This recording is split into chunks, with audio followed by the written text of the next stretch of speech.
Hello. Censorship.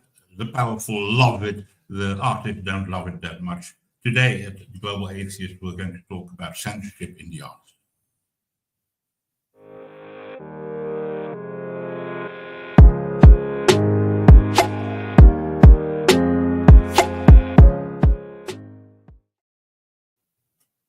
Hello. Hello, Alma Cadero. Hello, Zendriev. Hello. He Hello. has muted himself, but we'll be finding out how that goes. So censorship. It's something that I think all the powerful people in the world love to do. And, well, when you are a writer or a painter or an artist or something like that, you can run into trouble in that. We're going to talk about that. Exactly. And we have a lot of backlash regarding the question of if we should respect other people's beliefs. Mm-hmm. So I think it's going to be interesting to see to explore that idea. Yeah. In my background, this one's a statue in my city, Rotterdam. That is a famous picture that apparently Christians got rather upset about. We're going to talk about that. I also, did a bit of... hello, Zendria, there you are. Hello, my camera is working a bit strangely today. Oh, and now we lost Alma. No, it's about that. Censorship, is that a thing in India? Uh, Wait, actually, I was a bit distracted with the camera thing. Can you repeat the question? Sorry about that. Okay. We're going to talk about censorship in the art industry, Yep. especially, but in general, is censorship a big thing in India? Oh, yeah, it is. It is a lot. And, just like in most other places, censorship works pretty weirdly in India. Like, you have a general sense of what can be censored and what cannot be censored for TV and public places. When I mean public places, I mean, let's say movie theaters, museums, etc., etc., exhibitions, etc. So Yeah. there's a general idea of what might be censored because once you live in a place long enough, you have an idea of how things go, and then you will see that things that are supposed to be censored gets passed easily without a blink, and things that are not supposed to be censored get censored randomly. So it's a bit weird and a very inconsistent, which is a consistent thing when it comes to things like this. So yeah, there's that, and the other thing is no, it really works in many different forms, um, and the whole concept of freedom of speech is completely different. It's connected, but it's a topic of its own. So there's that as well. There's things that can be that's supposed to be protected by law, and things that are supposed to be blocked by law don't work consistently. Yeah. It completely depends on whether the authorities are being hurt or being promoted through it. That's all matters. So it something, let's say hate speech can be fine if it's in favor of authorities or it's coming from the authorities, or simple pointing at hate speech can be tagged as hate speech and blocked and punished if it's Yeah. something that's bothering the authorities. So it's a very strange thing that works very randomly, and it really works on whims. Um, and very often, the other thing that happens quite often is that you'll find people being made scapegoats of. For example, there was a recent controversy, which is it's a very dumb controversy. Basically, there was a comedy show. It's called India's Got Latent. That's the name of the comedy show. Okay. It's a dumb show. It has no intelligence. And, like, it's just for entertainment. There's no ulterior commentary on this. It's just an entertainment thing. And there were some crude jokes made, which is not a big deal. I mean, like as I said, it's like, the entire premise of the show is entertainment. It's nothing more than that, and that certainly became a huge thing. Uh, the people on the show, three of the main people were mostly targeted. Who they are not that important. They are not exactly politicians, but getting police arrest, getting called to court, like it was a whole nationwide thing. It was just some crude jokes, and what happens is they kind of got made a scapegoat, which is and became a distraction factor from other important issues that people are talking about. And the other thing that happens with scapegoats and distractions is that someone gets made an example of, and that is put as an example to make something else legal. Uh, I need to. I think I should give it as an example. Uh, let's say, okay, India has a huge thing against sexuality. What I mean by that is, compared to Western, in most or other parts of the world, nudity is very heavily censored in Indian movies. I don't mean on online places. I mean, let's say in theatrical releases and stuff like that. It's not just that you get an adult rating. Uh, it, you need you need to pass a heavy scrutinized censor board to be able to release on theaters. So Okay. I'm just using that as an example. So as a result of which, what happens is OTTs, the online platforms, don't have that level of censorship. So nudity get the easier pass on that, and but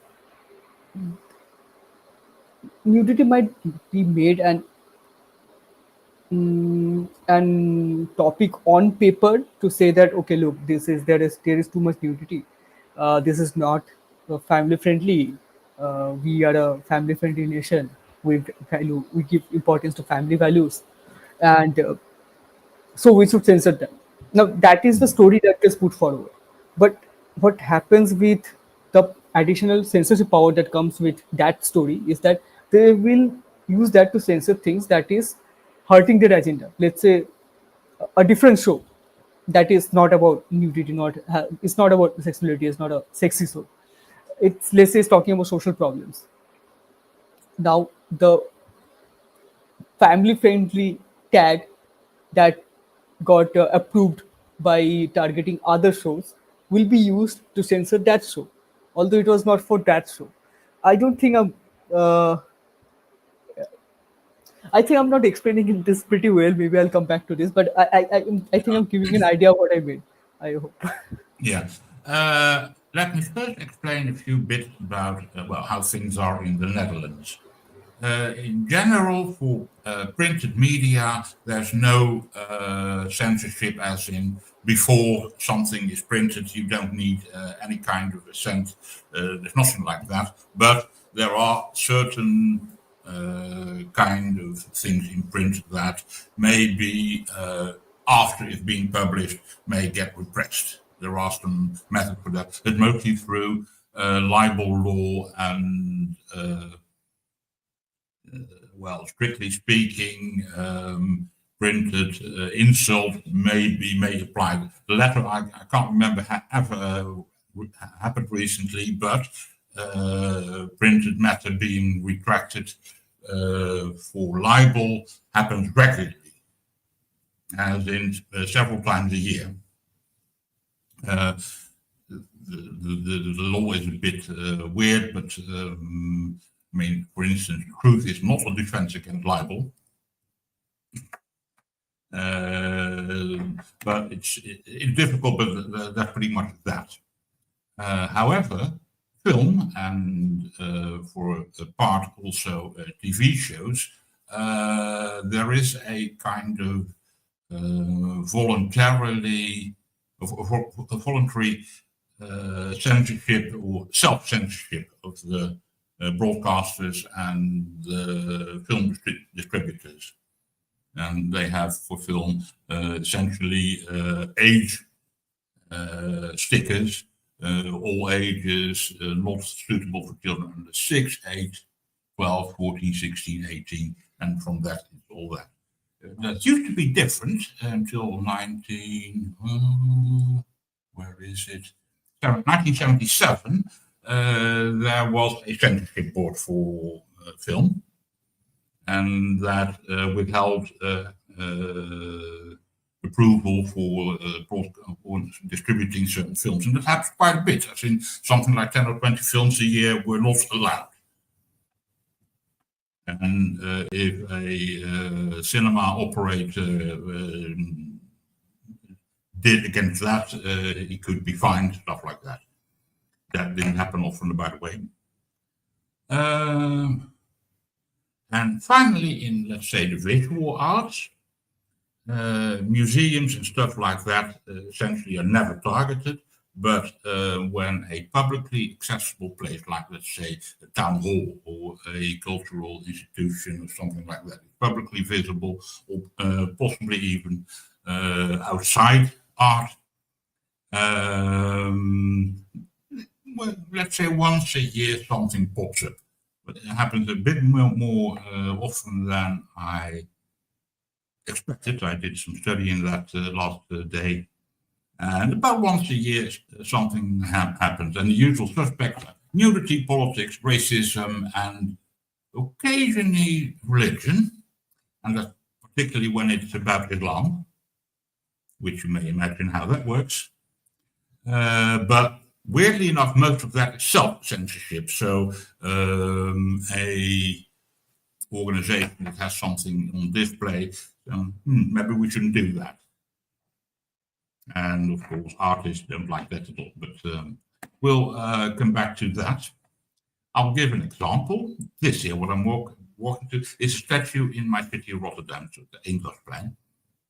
It's called Santa Claus, as in the Christmas person. And the thingy it is in its hand is presumably a Christmas tree. We don't believe that at all, of course. We think it's a butt plug. And so this statue is called Kabouter. That's Dutch for gnome. Kabouter butt plug. It's been ordered or commissioned by the municipality, paid for, from artist Paul McCarthy, an American artist. Chips. That was a wrong click. I apologize. McCarthy. Anyway, the thing is that people were of mixed opinion about it, and so the statue has been moved around in the city centre quite a bit, although it's been in the same place for 10 years now. And that mostly was that, let's say, shop owners who didn't like it. At least not next to their shop.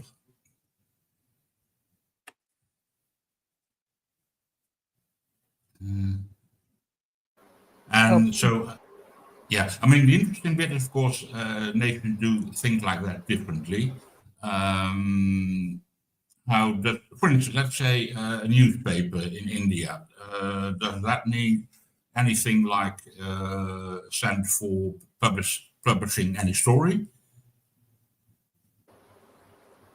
So when it comes to print media, just like you mentioned about Netherlands, things usually don't get censored beforehand.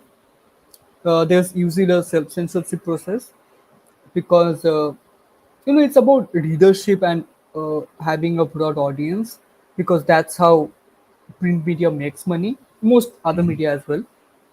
So usually the self-censorship is good enough, and so what happens in those cases is, let's say, something that gathers a lot of public attention, negative public attention, let's say, or it hurts someone's sentiments, then people can go for a retraction of the story or some kind of apology issued by the print medium. Or if it's a, this is what I'm talking about, let's say newspaper or things that are very time specific. But when something similar happens to, let's say, a book or something that is not that time constrained and can have further versions, then what happens is usually it might get banned, which is very rare, or it might some parts might get retracted in the reprints or the later versions. That's what usually happens. And there are some funny instances as well. For example, in India, Satanic Verses by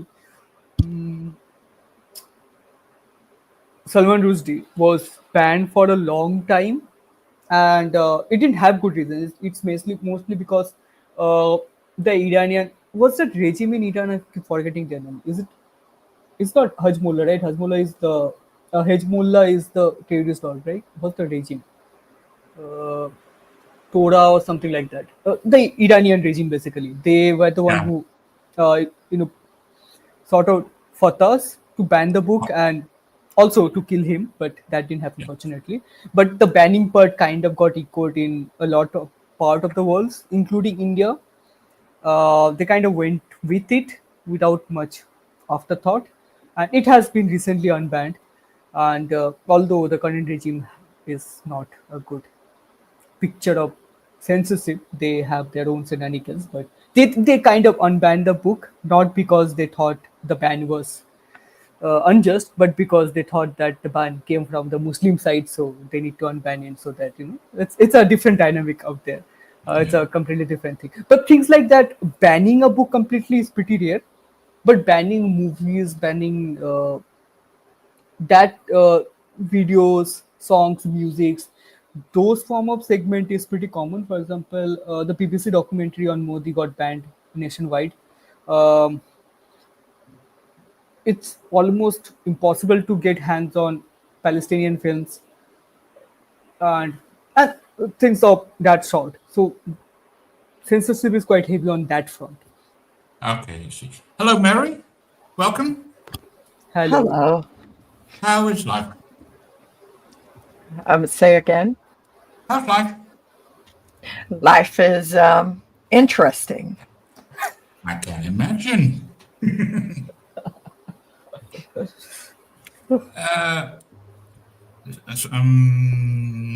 Did you, follow what we were talking about? Is there anything you like to add to that at the moment? No, I did not follow what you were talking about. Okay. Okay, no worries. But I was I think I understand a little bit what you're talking about, like the banning of books and the banning of literature. Yeah. Isn't that sometimes counterproductive? Is that also limiting the growth of the group? Advantage in general, the Dutch view. I mean, if you want to have a bestseller, try someone to get it banned. That's an almost instant bestseller.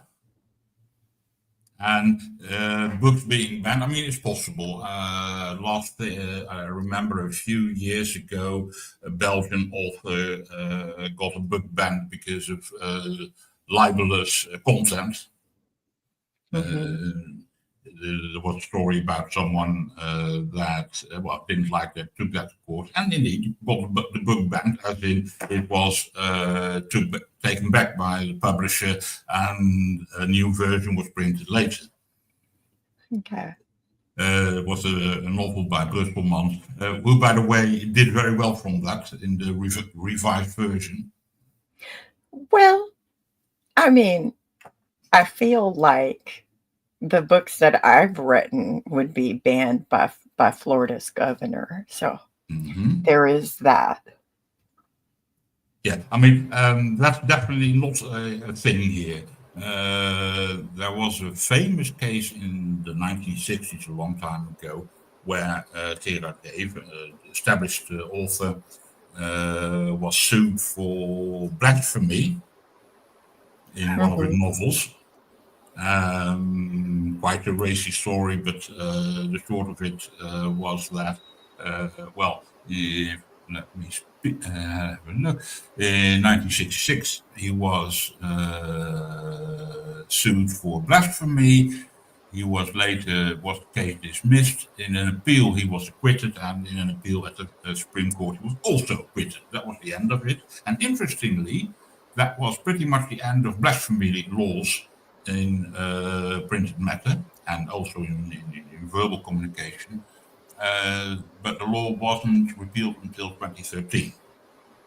That is very interesting. Why did it take that amount of time? Essentially lack of political will. Nobody really cared. I mean, Okay. essentially the acquittal by the Supreme Court meant that, okay, this law is dead. Mm-hmm. It's still in the books, but it doesn't work anymore. And finally, in 2010, I think, or so, a politician said, well, let's strike that law. And, well, then, of course, a political mechanism that takes a while. But in 2013, it was finally repealed. Yeah. With a few other interesting ones. I mean, we still have a law against laws against libel and for offense. Essentially, you're not allowed to write offensive personal attacks. And there was a special law when you did that against the king or a foreign head of state. The latter two have been repealed as well. Okay. So, one of the things that I often think about art censorship is like there's a common misconception that Amish people don't have any art. And I call it a misconception and disinformation because that's exactly what it is. And part of you, as some of the evidence that I have is like, for example, so this is something I learned to do. Like I made that back in like 2006, 2007. And I have other art in this book that I created in like 1994, 1997. Like the part of that is we were given prescribed parameters that we were allowed to be artistic in, and it was very limited. And in my opinion, when you are giving people such a limited viewpoint from which to express themselves, it can often be limiting the growth of the group because artists inspire people. Art creates connection that matters to people, that speaks to people. And even like, for example, in this book, this is art. This cover of this book is art. Yes. It is a form of rebellion. And I will tell you why it is rebellion. Because everything about this pose, the cover, this is what with the pose they put me in to publicly shame me in front of the church. Oh, that's nice. These sleeves, they're a little puffy. We were not allowed to wear puffy sleeves. The dress is created in a style of dress we were not allowed to wear in the first place. The pins on this dress are the wrong kind of pins because they have colored heads. Okay. My hair does not have the holy part. It's dyed and it's combed straight back, which I also was disciplined for.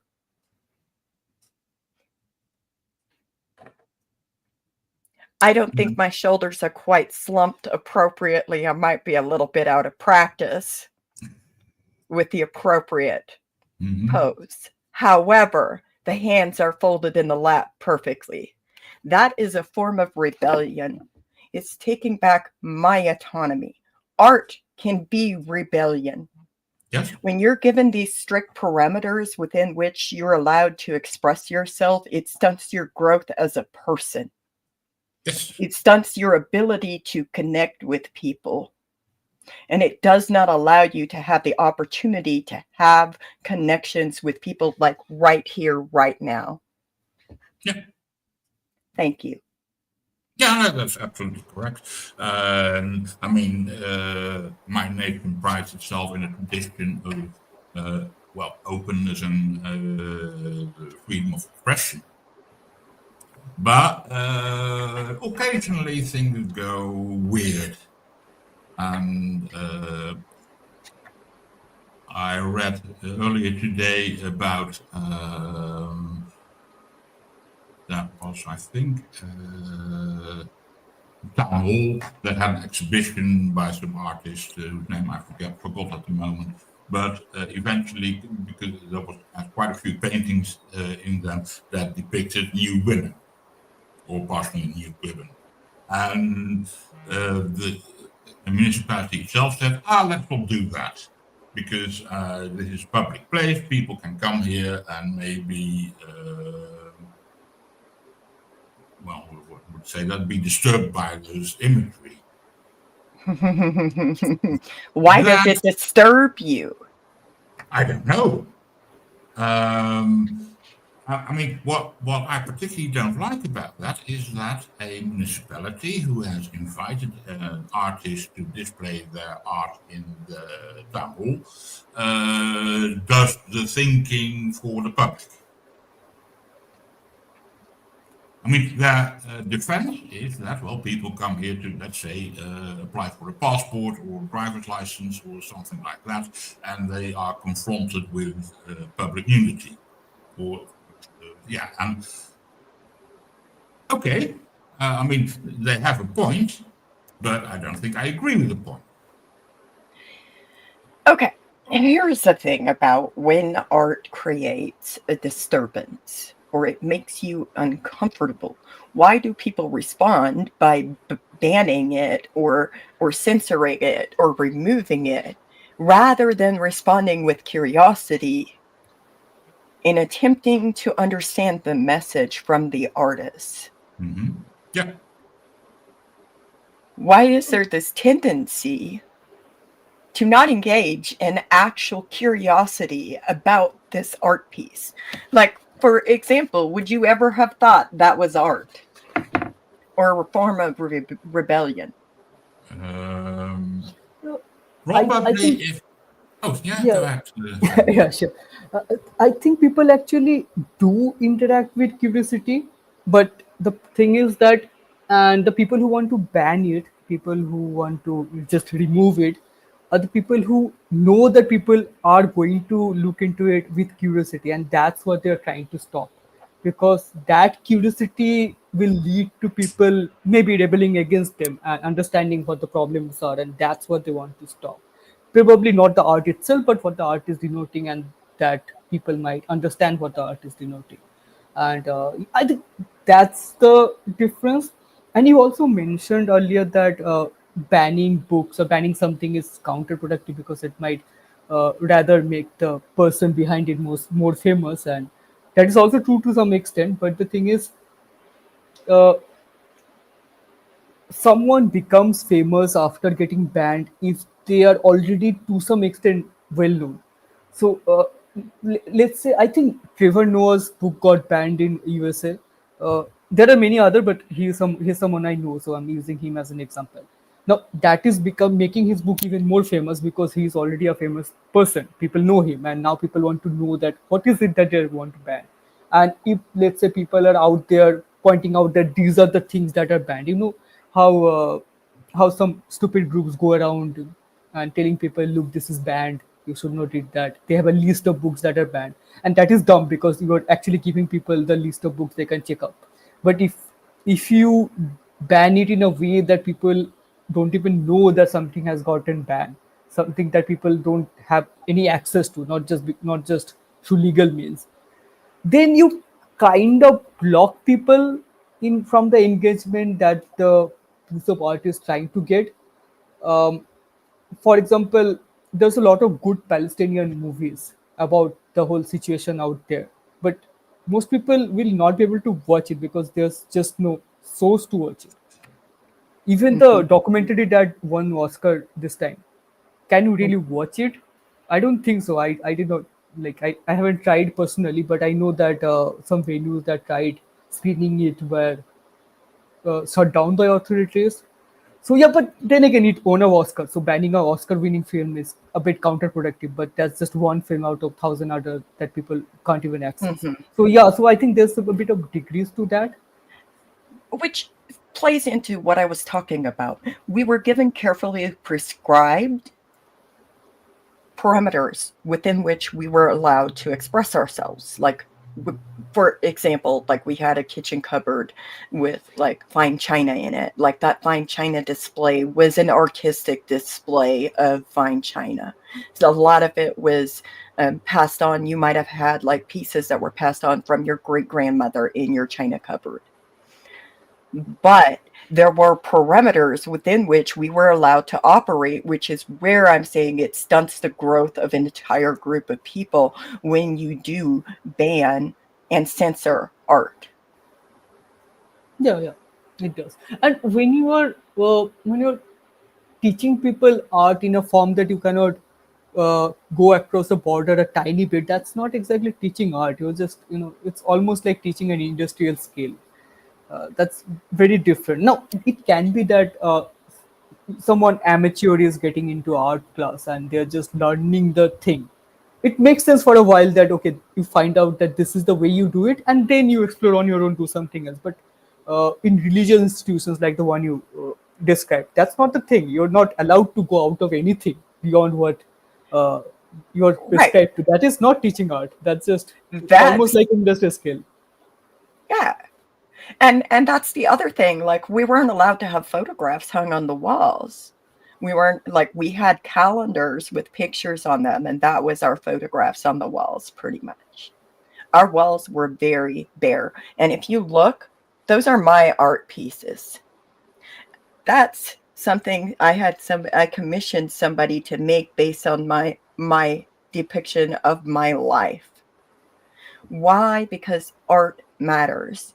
And I cannot tell you how proud I am to know that one of my art pieces hangs on the wall of a practicing Amish woman's home. Nice.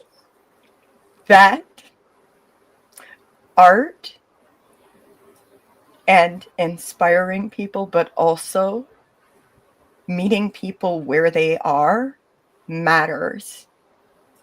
And so the art that you create, it has to be able to be something that people connect with in the first place.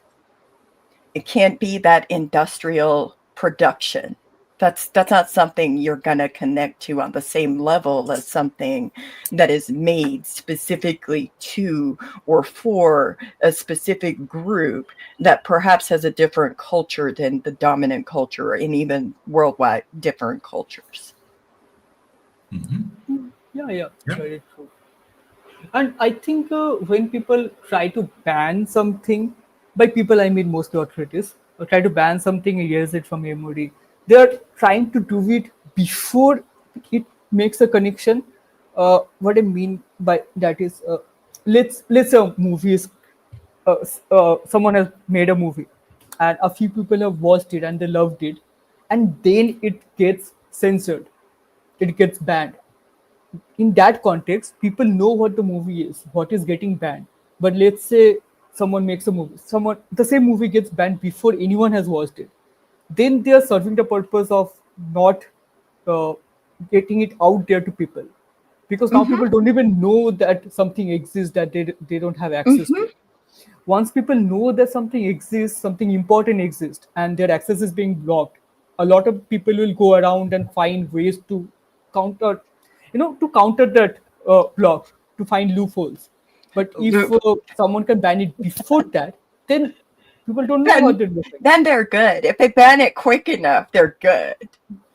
But and I think that's the goal. They just miss. I mean, because they're not good at doing what they do. But I mean, I am gonna say this, in the mental gymnastic that people do to find loopholes. I can tell you, I'm highly impressed by Amish culture's ability to find loopholes. For example, we don't own a phone, but you know what? We'll give the neighbor man money to buy a phone and put it on his property and pay the bill and use the phone, but we don't own a phone. Okay. Oh dear. Yep. So I'm saying what you're describing is literally reminding me of that. It's giving that vibe of just like, I'm gonna find every loophole I can. Yeah. If I were to add on to that example, let's say the people blocked you from knowing that a phone exists. Then you won't be able to find a loophole because you don't want to find a loophole of something that doesn't exist. And that's what they're aiming for. And that's why they have such limited parameters about what is art and about what music you can have. Let's talk about the music. Oh my God. You know, heavy metal is the devil's music. Of course it is. And if you play certain songs backward, you're inviting demons to come into your home. Weird as it is, I just read earlier today about a punk band from Antwerp, Belgium, whose music is not played on public radio in Belgium. I mean, they do quite well. I forgot the name, but they do quite well through the internet. But somehow, a few years ago, they made a song that people didn't like. I think it was a bit openly critical of Roman Catholic, the Roman Catholic Church, particularly, of course, child abuse in the Roman Catholic Church. And we shouldn't criticize them. We should not. How dare anybody criticize? In that respect, I mean, there's an interesting bit. Sorry, this picture is a photograph by Andres Serrano, an American photographer of Latin American descent. It's called Immersion. It's a photograph of a crucifix immersed in some liquid. And for quite a while, people were absolutely fine with it. I mean, it looks nice. There's nothing weird about it. Until, now, here it comes. The artist told that the liquid it is immersed in is his own urine. The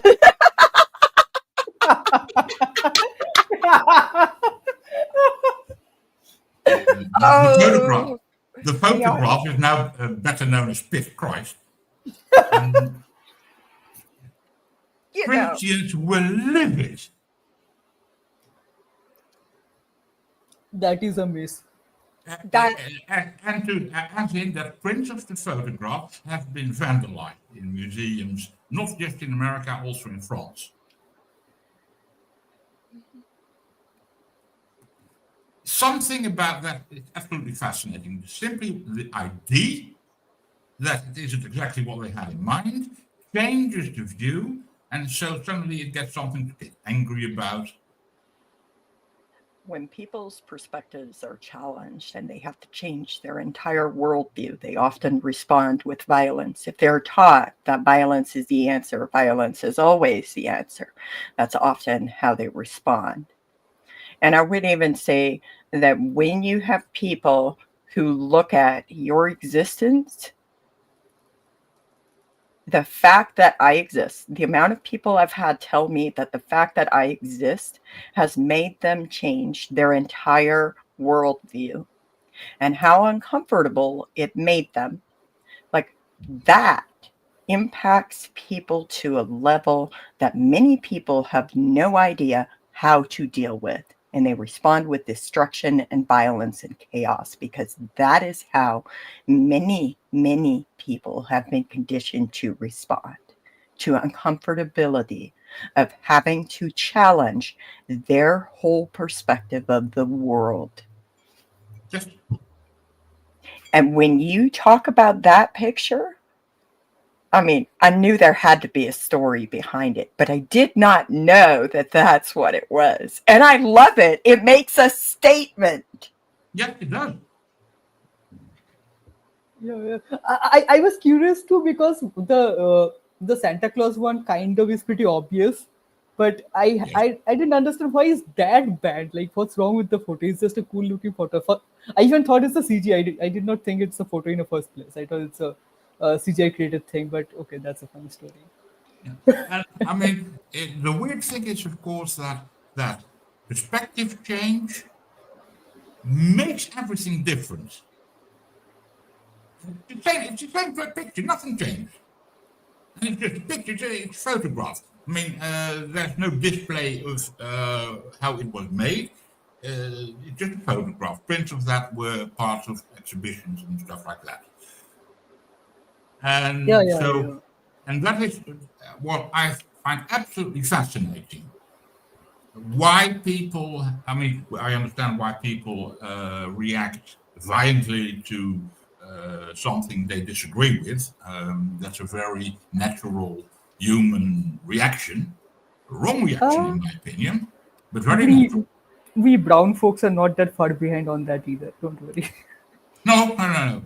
And but so quite a bit of that anger is an idea, not something that people. I mean, I think something was done to people. It isn't. It's just the fact that apparently, I mean, I don't know even if what the artist said that it was an immersion in urine, if that is a fact or not. I don't know. I have no way of knowing. But the fact that he said that got their knickers in a twist. Mm-hmm. That So- is, Go ahead. Sorry. yeah. I mean, the fact is so simply that what people think they see is just as important as what they actually see. So, do you think that people, on one hand, like, are caught up in this identity, and they're having an identity crisis when they realize what that picture actually is? Because if your identity is heavily tied to, your value is heavily tied to, I'm a Christian. If your whole value in life comes from the identity of I'm a Christian,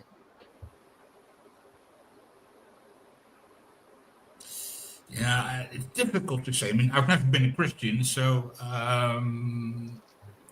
for me, there's never been an identity. well, I But mean, yeah, I think that is the case. If even if you look at even if you look outside of religion, because things are a bit vague with religion. But when you look at other stuff, that there is like very hard evidence of something, but people will deny it because they associate with the identity of denying it. Flat Earth, for example, the climate deniers, for example, anti-vax, for example. And it's not in all the three cases. It's not about Earth being round. It's not about climate change being real. It's not about vaccines actually working. It's about associating with the group that is against them and forming an identity around it. So evidence does not matter because it feels like an attack on their identity, not on the evidence. They don't, people don't see it as an people don't see the information as information, the evidence as information. They see it as an attack on their identity. So yeah, identity kind of is where religion is still alive. And at least it's a bit vague with religion when it comes to things like the examples I gave. There is just open your eyes and see evidence is right in front of you, but you can't because that's not me. I mean, like, how dare Well, someone be- say that's wrong? because a sorry, yeah, religion often teaches you to engage in thought-stopping cliches Yeah. that enable you to activate cognitive dissonance that make it to where you don't hear everything else that comes out of that person's mouth or that you see or that you experience after that is now nothing but mumbo jumbo in your head because you've engaged in those thought-stopping cliches. Yeah, exactly. I mean, Yes. that's how the whole identity works, right? Like you teach people, you teach kids that this is the only way, and you teach them not to question some things because questioning is devil's work. The words differ from one religion to another, but the concept is similar. And then you see how that backfires in adulthood, and you're surprised. Well, Yeah. you should have seen that coming. I saw that coming a mile away. Yeah, I think all three of us did, which is why we are here. But yeah, I mean, that's how this thing works. And one thing then gets uh, div- diversified into other things, like not questioning religion kinds of gets diversified into not questioning your favorite politician, not questioning your favorite businessman, and blah blah blah, and this whole thing. Yep. That's why it makes people more susceptible to snake oil salesmen and scams and all of that, because they're never taught to engage in, like, maybe just a little bit of questioning when they have snake oil salesmen. Yeah. Yeah, exactly. But the beautiful thing about art, though, is, like, again, when we go back to music, did y'all know that we were allowed to have harmonicas? And I learned how to play a harmonica as a kid. And I still have one, and I still play it. Hey, Hello. welcome back. Hello again, Hi. Alma. Hey, Alma. Hey, how are you, Mary? I'm I was able to come back now. Sorry. wonderful. How are you? Good, good. Thank you. And I have listened that you were like talking about how the art allows us to question, sometimes the religious upbringing. And I wanted to bring you guys a case that was recently here in Mexico. Mexico, the country is 95% Catholic. And this is one of the artists that got censored recently. He has an exposition that is called The Second Coming. But you know how he went in what direction he went with the coming. I have a feeling that the spelling of coming is a bit different here. uh, yeah, yeah. But the meaning is kind of the same. and in Spanish, the Spanish is exactly the same word that you use for. Oh, okay. Yeah. So yeah, there was a bunch of organizations, usually like the pro-life organizations, and this dude that wants to become like the next president. I don't know if you heard about him. His some guy that is was behind like the Sounds of Freedom. Tim But Ballard. it was one of the producers too, but besides Jim Ballard, his name is Eduardo Verastegui. He went to the CPAC and gave the Elon Musk salute. Oh, Just yes, of course. yeah. So he was behind like the censorship this time, and they actually got one judge that allowed them to stop the to showing to stop the showcase of the art because it was offending deeply the Catholic sensibilities of Mexico. So yeah. Now, why do you think they went all the way to get the courts to engage in oppression of art? Mm, Suppression. yeah, and my opinion is that they just did it just because they wanted publicity. Because nobody cared about the showcase until they start to making a fuss about it.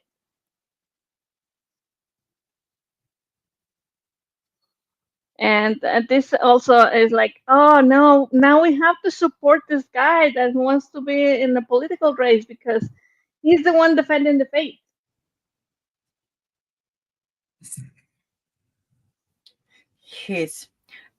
So there's certain goals there. If he's defending the faith, he's upholding that us versus them mentality Exactly. and separating people from Catholicism to whatever other groups that may exist. And what does it do when we other people? It causes just division and dehumanizing the others. And it makes it easier for people to engage in violence towards them disproportionately. Exactly. that's step one, dehumanize the enemy. Yep. That is exactly what they were trying to do in there. And unfortunately, there's going on quite a bit of that in the world. Yeah, there is. And I think, let me circle back to something you said earlier, Mary, that you mentioned that you existing and people knowing that you exist kind of gives them a confidence that people like you also exist. And I think that's a huge thing that art and artists do. And there are two more things I would add to that.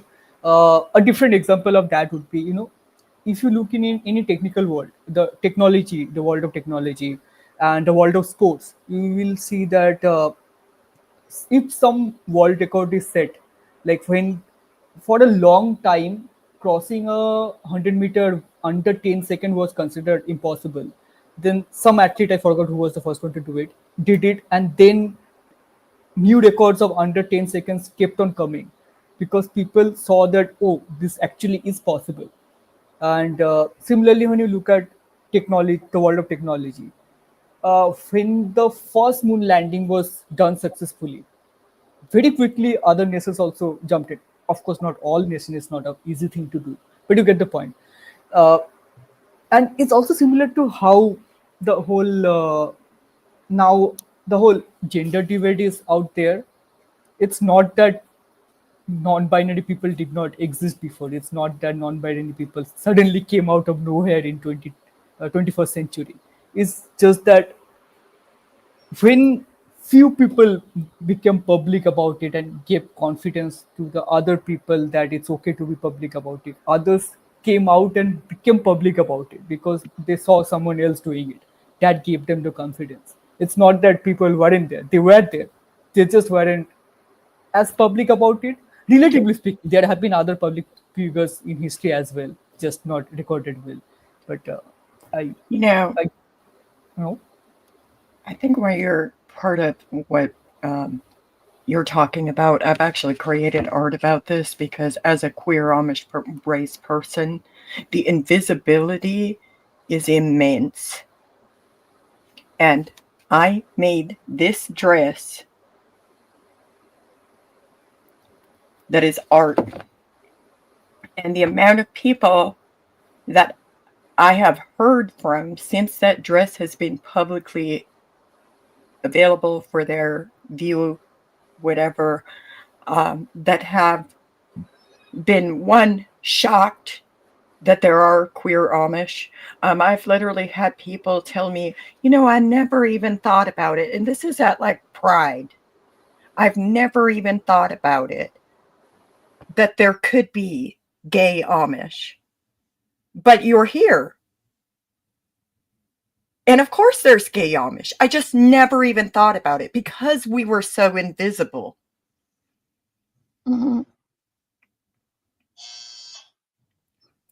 Yeah. Until about 2011, I couldn't find other queer Amish.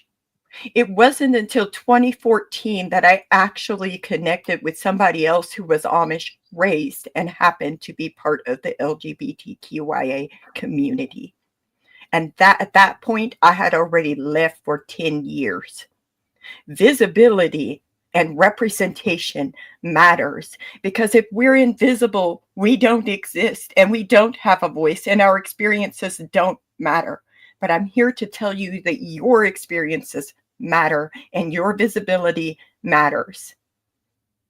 And Yes. you get to live your truth. Yes. And when you become visible, that is very liberating for people like you.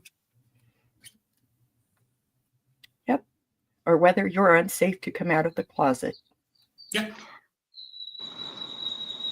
Yeah, and I think this is one of the things that they are fighting the most. That they are like, oh, yeah, we don't want that. We don't want to see you. We don't want to think about that your existence, and that is something that is scary that they want to pull in that direction. Yes, and I'm pretty sure that is why people in the right get very aggressive toward cross-dressing, trans people, what have you, because they don't want that to be visible. It might even confuse their children, which doesn't help them at all. At least. Oh yeah. Oh, because, like, knowing that other people existed like me as a child would have been the true problem. Yeah. Not the problem that I experienced severe and repetitive crimes committed against me. That wasn't the problem. It was the fact that if, like, other queer people existed, that would have been the real problem. Okay. Yeah. It makes sense. Exactly. And that's the stupid idea that if you see it, if a kid sees it and is going to immediately turn into a queer person, that's not how it works. That has never been how it works. I have people in my family that when we were kids, we were like living in a place where most of the people in there were family. Nobody was queer, nothing. And still, there are some of my cousins that are still gay, and one of them is the other one is trans. So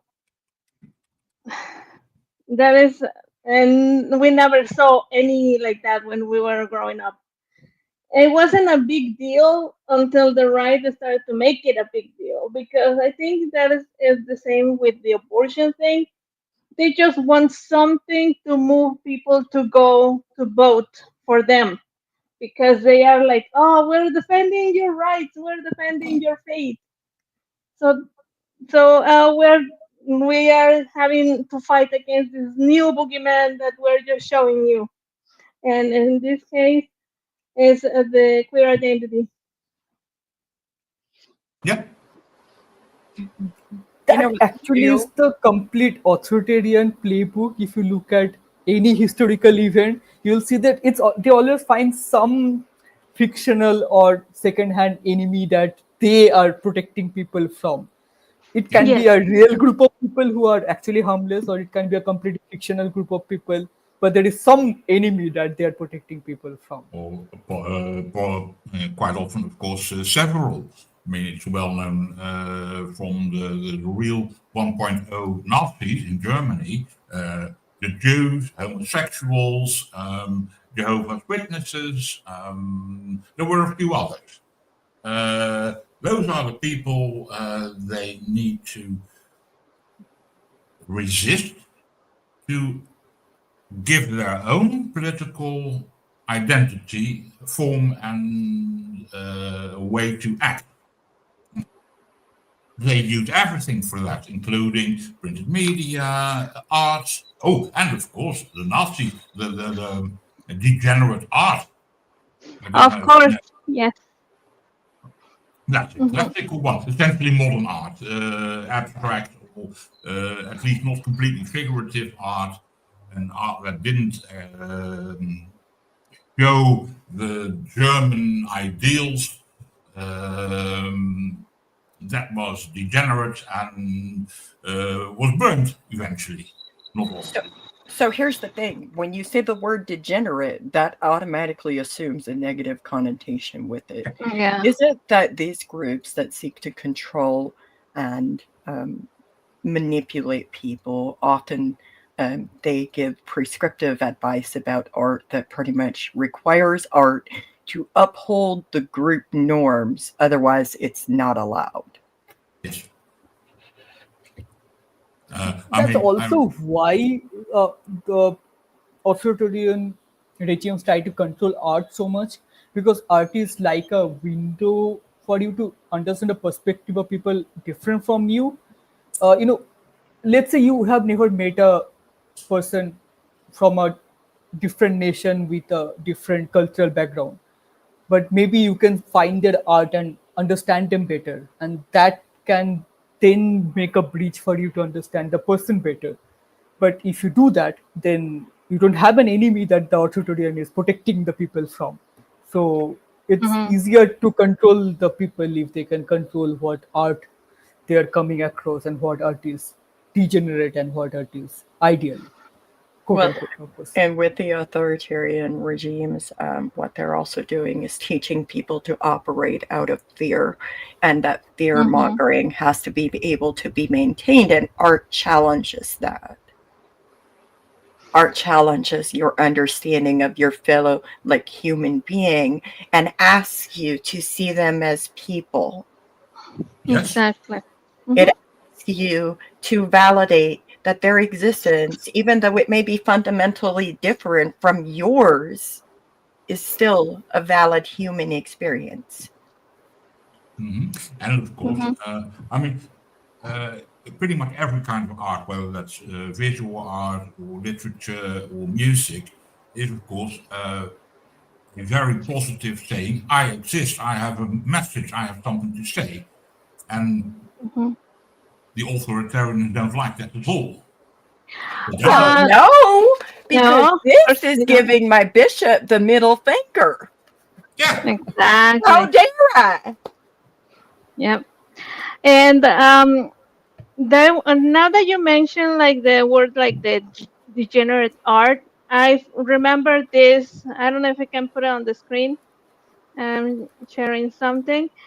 There was a time where actually the minister of the Nazi propaganda had an exhibit, the so-called degenerate art. Yes. Huh. Yep. They not only stole it, they put up an exhibition to shame it, and then sold it.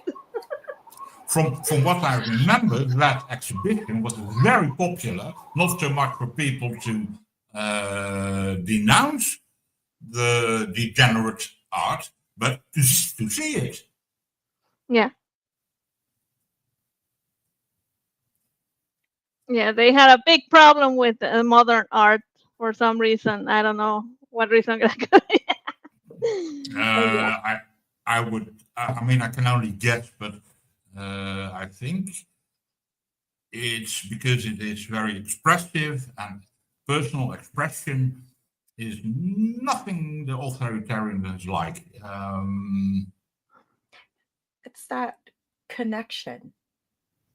When it connects people on a deeper level, rather than just belonging to some institution or organization or a specific people group, it connects people. It transcends the different groups, and they want to avoid that. People who are against, open expression and the ability to go peruse art, they want to avoid people having access to information and creative displays or even music that allows people to transcend the boundaries of different cultures.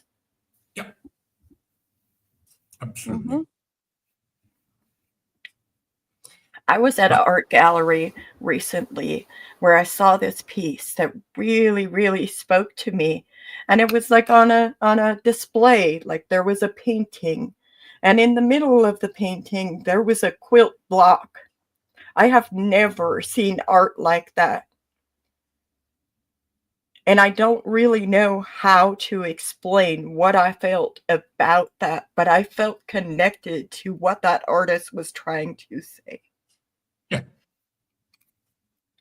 And I mean, and the weird thing is, of course, that art speaks not only across nations and peoples, but also across time. I mean, when I just last month, in February, yes, I was in a few museums that had 16th century paintings on display. And even though the technique is different than we do today, that what is depicted and what it shows, those are people like me. And that is, I mean, in my opinion, the big thing about art in general, that I can see what people did then, what people wrote, music people made, and I can enjoy that and I can connect to that. Mm-hmm. And, when you start talking about, when I went to the Louvre, for example, I saw a variety of different forms of art, different types of, like, different eras. I saw all of these things, but all of it was still telling the fundamental story of what it means to be a human and how humans have evolved throughout history. And Yeah. then, like, when I went to a museum in Spain, it was so interesting to me because I was like, wait, like, they use like these devices as, and I don't know if I'm allowed to say this word, but I went to a sex museum in Spain.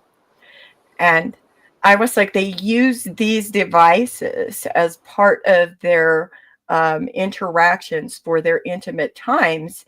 And today, like, many people would probably never use them. But throughout history, this is where some of this has come from. Yeah.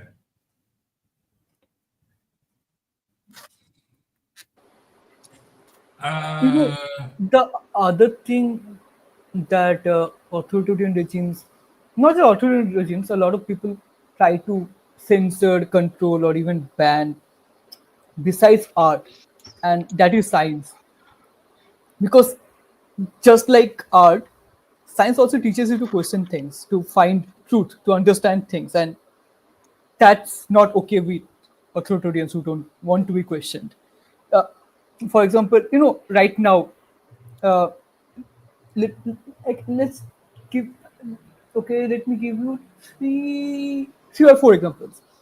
First is the obvious thing that President-elect Trump and President not elect Elon is doing with firing all the scientists and stuff like that, closing departments, blah blah blah. You know the thing. I'm just summarizing it. Similarly, Yeah. science that disagrees with the thought process of the current regime in India is also being suppressed, and new Vedic science is being promoted, which is not actually science; it's a propaganda. Science that about how great the ancestors were, not science, just pseudoscience. Then, if you look at the fossil fuel industry, you'll find that their own scientists knew what the problem were, and they have been telling them, look, this is the problem, we have data. But that never came out in public because that was not okay with the people profiting on people not knowing it. The science did not Mm-hmm. lie, but the people wanted to censor it. And I think that's a similar thing between science and art, and how both get censored by and banned by and attacked by authoritarian regimes and problematic people throughout history. And I think that's an interesting connection. And science is also something that connects people across place, time, cultures, and stuff Yeah. like that. So yeah, that's also a very interesting field. Yeah. In the stream, I see that Dean asked a question about art, propaganda, and stuff like that. There's a thing about that I want to, comment on that. I mean, art is, of course, used for propaganda purposes on all sides of the spectrum. And one of the things is, of course, that just like science, art speaks the truth in a different way, Mm-hmm. but in a way we can connect with and we can learn from. And Exactly. because of that, it's also very useful to get a political message across. And let me tell you, both sides of, or all sides of the political spectrum have understood that quite well. Mm-hmm. Yeah. Yeah, very And true. I see a comment on the chat that says maybe the art is a mirror that has an uncomfortable reflection. Yes. So, yeah, I think that's pretty much it. Like I was saying with the Fabian Chaires exposition, he wanted to talk about the queerness and the identity most of the people on the on the clergy on the Catholic Church, because that's like a secret well known by everybody that and they have that in the ranks. They just they want to pretend it doesn't exist. So that's why they have. That's why he made this kind of exposition. Um, Even he's like being censor it. It still has its website, and you can still see the works of art in there. Like, I Oh, don't know yeah. if I can show it there. I have it here. Some of the postcards that so Ooh, Oh, nice. that's Nice. nice. Those are pretty well done. yes. Yeah, nice. And to See, but follow, but okay, those but those postcards, those paintings, those creations, like they're going to challenge the Hmm. silence about that issue. If people look into why would somebody create something like this, that's why. And so when they challenge that, when that art challenges that, it can cause a perspective shift or a narrative shift. And if that narrative shifts large enough, and by a large enough group of people, then the church is going to be held to accountability for its actions in what they have sanctioned and silenced and covered up. And then it will affect their money, and that's always somehow the problem. Yep. Yeah. yep, For some totally. reason, God is always really bad with money. He's always asking for more I money. don't understand it. I just Yeah. feel like maybe God should have been a woman, and then maybe he could manage money better. Somehow I doubt it, but maybe it's just about that God's self-appointed ground crew is just not so good with money. Yeah, true. And to follow up with something Ian was saying that, yeah, like art can also be turned into propaganda, which is true, and we see this around. And the thing with art is subjective. So even when art is basically just a tool of propaganda, when it's made one, it's still art. We cannot call it it's not art. No. And something similar to science happens, but the difference is science is not subjective. Science is pretty binary. It's like it's either right or wrong or proven to be wrong later. Mhm. So when it happens with science, it's not science, it's pseudoscience. And that's also a tool of propaganda. It's Oh, not science anymore, but it's a way of using science as a propaganda by faking it. Yeah. Yeah. We have that. Especially when that's why the what is the peer review is so important Yeah, correct. because there was I remember a long time ago when there was a study saying, oh, smoking is good for you. Yeah, that But that was pseudoscience, as you yeah. mentioned, right? Like that was something that the tobacco industry cooked up. It wasn't something that actually is proven by anyone. The actual science by their own people was that tobacco causes cancer, but Exactly. that couldn't go out public. That they successfully hid it for 50 something years. They turned out fake science. They made fake publics with fake scientific uh, publications and stuff like that to pretend that's not the case. Then they tried to pretend that okay, the science is not clear, it's may or may not be, and they finally were like, okay, but we did not know, and that was the end of it. And yeah, we know how this play out, but just like Mark Twain says, history rhymes. I like it better than history repeats because it makes more sense when you think about it. That was a Mhm. He was a talented dude. But yeah, I think we we are towards the close, and I feel some a way we can close is by remembering how we discovered art and like what we learned through it, how it changed us, something like that. And who wanna start? There's one thing that I occasionally think of that when I look at old cave art, many thousands of years old, the cave art in, let's say, Lascaux or in Spain, I forgot the name at the moment, but it will come back. People have been depicting the world around them, for all I know, forever, as long as we've been around. And the weird thing is that even though I cannot imagine what exactly they had in mind with paintings they made, it must have had a deep meaning for them, but part of that I recognize. People tens of thousands of years ago made something that I recognize, that I connect to. And there's something deeply human there. And I think we need to keep that. Yeah, exactly. Yeah, and to me, when I started to see it, it was I think middle school when they started to show us like the history of art and everything. That's when I saw that humans have been trying to depict the world around them and to show everybody what their experience was. And I think this was like a way to communicate through time. Like maybe we might we might not understand exactly what they were trying to show us, but I think it's in part we can try to understand like, oh, these people were like hunting, or they were doing this, or doing agricultural stuff, and that's all we know because of the work they left behind. Yeah. It's like a window to the world.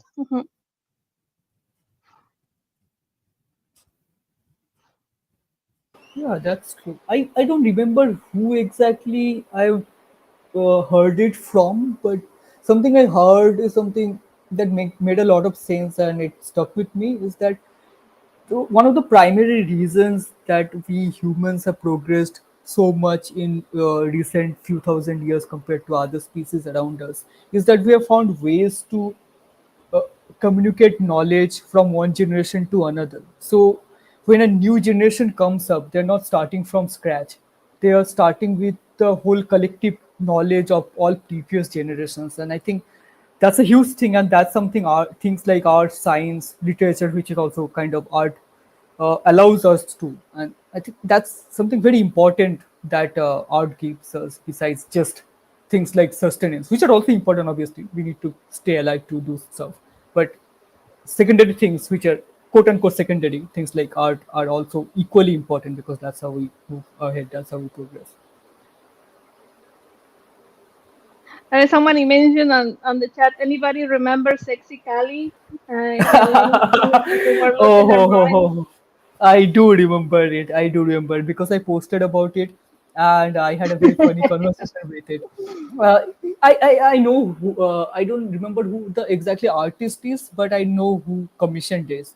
Atheist Republic is a group. It's a global group, and they do a lot of stuff. And they have a series called Blasphemy Art, and they commission stuff like that just to stir up conversations. And Sexically was one of them, like one Wow. of the things that came out of it. So yeah, I know that.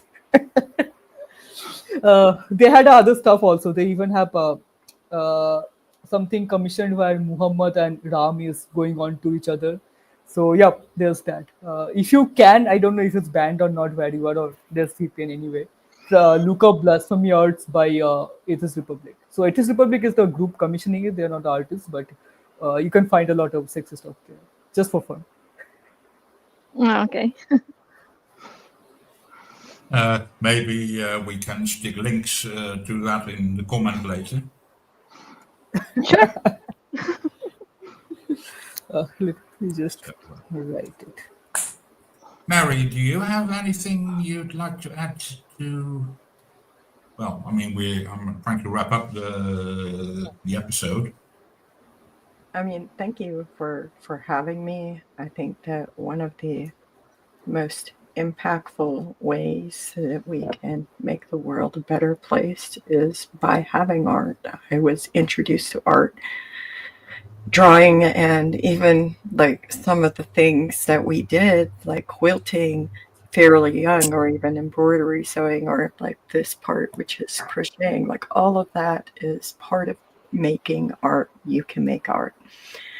But when it is heavily controlled, it can feel like a work of labor, that every stitch is oppressing you.